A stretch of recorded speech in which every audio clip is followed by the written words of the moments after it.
Je suis Fabien Delaunay, producteur de plantes médicinales. On est sur Chemillé en Anjou, qui est un berceau des plantes médicinales. Nous, on est sur 45 hectares. Pour l'instant, on est en bio et en conventionnel. 37 espèces de plantes médicinales différentes. On a produit jusqu'à 5 tonnes d'Escolsia par an. Ça représente à peu près 3 hectares de production. La difficulté principale dans la filière PAM, c'est le désherbage. Il y a de moins en moins de produits phytosanitaires homologués. Ça nous oblige aussi à aller vers des méthodes dites alternatives. L'essai du PI Santé du végétal a débuté il y a 3 ans et le début du projet, c'était d'essayer de tester le semis direct de PAM dans un couvert végétal sans toucher au sol. On a 3 producteurs engagés avec nous. On installe chez eux et à l'ITEPMAI des parcelles d'essai. On a mis 3 couverts différents.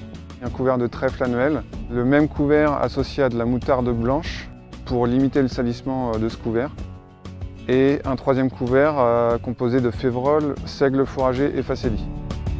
À l'Institut, du coup, j'ai rajouté un couvert en dérobé de raigra italien trèfle et un couvert de trèfle souterrain associé à de la moutarde blanche, là aussi pour limiter le salissement du trèfle.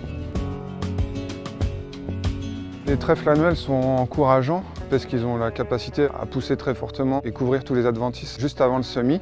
L'inconvénient de l'association avec la moutarde, c'est qu'elle a étouffé les trèfles. Le raigra, il a étouffé aussi le trèfle qui était associé, mais en tout cas, la parcelle de raigra est très propre.